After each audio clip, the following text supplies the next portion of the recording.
রবিবার আগরতলা পৌর নিগমের ৩৩ নং পৌর ওয়ার্ডের উদ্যোগে এক মেগা রক্তদান শিবিরের আয়োজন করা হয়। ৩৩ নং ওয়ার্ডের বর্দোয়ালি স্থিত আপনজন ক্লাব প্রাঙ্গণে এক রক্তদান শিবিরের উদ্বোধন করেন মুখ্যমন্ত্রী ডক্টর মানিক সাহা। এদিন মুখ্যমন্ত্রী রক্তদান শিবিরে বক্তব্য রাখতে গিয়ে বলেন, মানুষ মানুষের জন্য, আমরা সকলেই এক।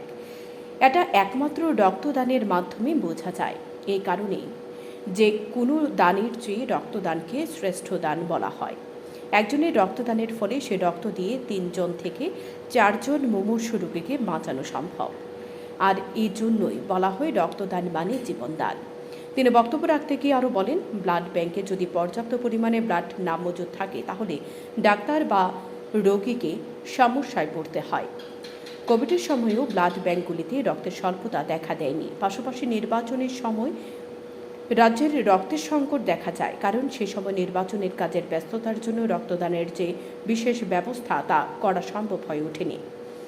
সম্প্রতি অনুষ্ঠিত বিধানসভা নির্বাচনের আগে ব্লাড ব্যাংকগুলিতে রক্তের কিছুটা স্বল্পতা দেখা দিয়েছিল, তাই এই ঘাটতি পূরণে রাজ্যবাসীর কাছে আহ্বান রেখেছিলাম। সে আহ্বানে সাড়া দিয়ে বিভিন্ন ক্লাব, সংস্থা, সংগঠন স্বেচ্ছায় রক্তদানে এগিয়ে আসেন। এর জন্য তাদের সকলকে বিশেষ ধন্যবাদ।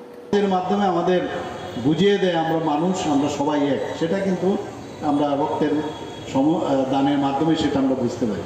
রক্তদানে আরেকটা বিশেষ বৈশিষ্ট্য সেটা হচ্ছে যারা রক্ত দিচ্ছেন তাদের মধ্যেও কিন্তু রক্তদানের সময় একটা পিস অফ মাইন্ড এটা ওনাদের মধ্যে সৃষ্টি হয়, এবং যারা রক্ত গ্রহণ করেন তাদের মধ্যেও কিন্তু এই ধরনের একটা, সবসময় আমি যেটা বলি যে ঐশ্বরিক একটা বিষয় সেটা চলে আসে।